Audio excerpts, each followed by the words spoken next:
Hi everyone. Let's continue to Chapter 2, Micropollution. Before that, you need to understand what is microorganism. A microorganism can be defined as organism that is microscopic. Mean that we can't see with our eyes clearly. Very tiny single-celled, or unicellular organisms. This include protozoan, bacteria, fungi, and protists. These organisms are the primary producers in marine environments. These tiny organisms can be found almost everywhere in the world, in all living things, plants, and animals. They live in the air, on land, liquid water including hot springs, on the ocean floor, deep inside rocks in Earth's crust. These microorganisms is critical to nutrient recycling in the ecosystem, as they act as decomposers. Some organisms can also fix nitrogen, and play an important part in the nitrogen cycle. Microorganisms that can cause harmful diseases are called pathogenic. These pathogenic microbes can invade other organisms and cause diseases. Interesting fact about the microorganisms. Marine microorganisms hold the key to life on Earth. Few people realize that all life on Earth evolved from microorganisms in the sea. Just 1 liter of coastal seawater contains up to 1 million microbes, including thousands of different types. What are they? Microorganisms are essential to all forms of life. We all need these organisms. There are billions of types of microorganisms that serve as building blocks for all kinds of ecosystem around the world.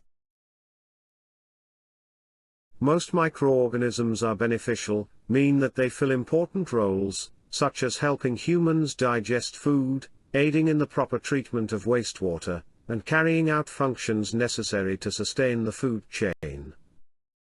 These useful microorganisms known as antigenic. Now you know the difference between pathogenic and antigenic. Distribution of microorganisms in environment. Normally they are friendly and low in the aquatic environment at the density of 100 to 1000 cells per milliliter. The level increases when the environment is polluted. For example, in Klang River, researchers recorded 1 to 10 million cells per milliliter. Each day, an averagely of 50 to 60 tons of solid waste are removed from Klang River, and this is not sum up with the solid waste collected from the solid waste trap, which account for around 80 tons. The pollution in this river might be due to the high level of organic input and discharge along the river. How about the river nearby your area? Where do these organisms come from?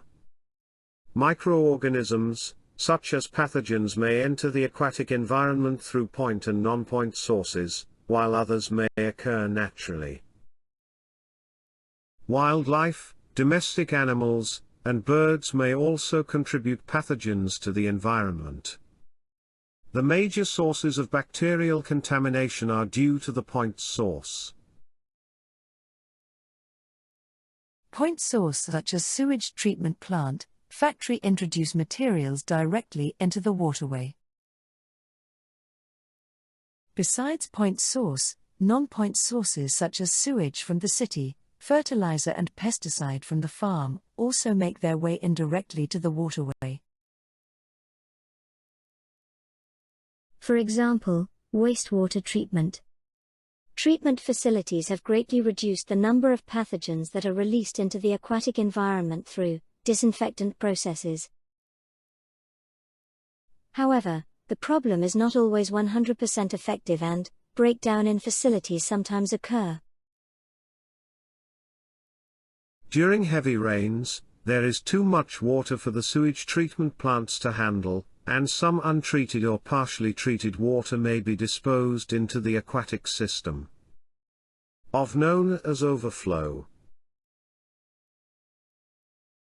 How a waterborne disease is transmitted to humans? Through drinking water, and this accounts for almost 1/3 of the illness. Through primary contact such as swimming, water skiing, fishing, boating activities.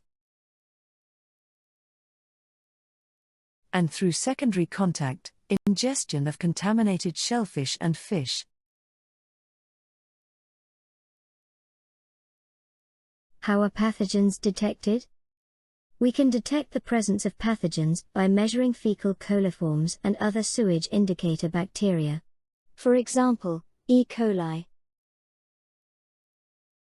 The presence of bacterial indicators suggests that the water may be contaminated with untreated sewage, and pathogen bacterial may potentially be present in the water system.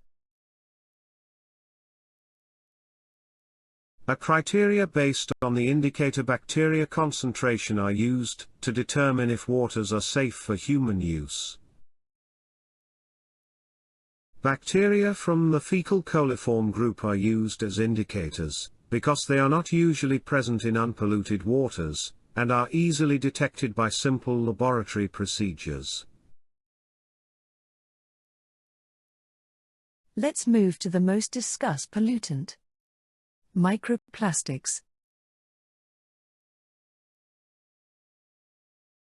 Did you know that microplastics can come from a variety of sources, including larger plastic pieces that have broken apart, resin pellets used for plastic manufacturing, or in the form of microbeads, which are small, manufactured plastic beads used in health and beauty products?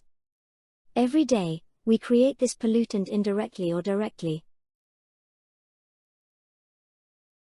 Microplastics are small plastic pieces less than 5 mm long, which can be harmful to our ocean and aquatic life.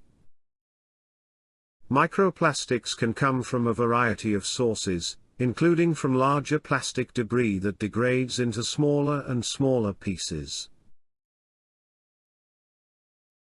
Microbeads, a type of microplastic, are very tiny pieces of manufactured polyethylene plastic that are added as exfoliants to health and beauty products, such as some cleansers and toothpastes. These tiny particles easily pass through water filtration systems and end up in the ocean, posing a potential threat to aquatic life. This picture shows how the plastics can be degraded into smaller plastic, microplastics, and then enter the food web, and uptake by fish. Lastly, to human when we consume fish. Besides plastic degradation, this is another pathway how microplastics can enter the marine environment. From our daily activities, washing cloth using detergent. Then the wastewater enters the aquatic system and, lastly, to the ocean. This is the new food chain. From plastics to fish and to human. Let's learn another type of micropollution. Harmful algal blooms, or known as HAB. HAB occur when colonies of algae, simple photosynthetic organisms that live in the sea and fresh water, grow out of control while producing toxic or harmful effects on people, fish, shellfish, marine mammals, and birds. The human illnesses caused by HAB, though rare, can be debilitating or even fatal. HAB may cause harm through the production of toxins, or by their accumulated biomass, which can affect co-occurring organisms, and alter food web dynamics. The impacts include human illness and mortality following consumption of, or indirect exposure to HAB toxins, substantial economic losses to coastal communities and commercial fisheries, and HAB-associated fish, bird, and mammal mortalities. We will discuss more in the coming lecture. That is all for this chapter. Micropollution. Thank you. Have a nice day.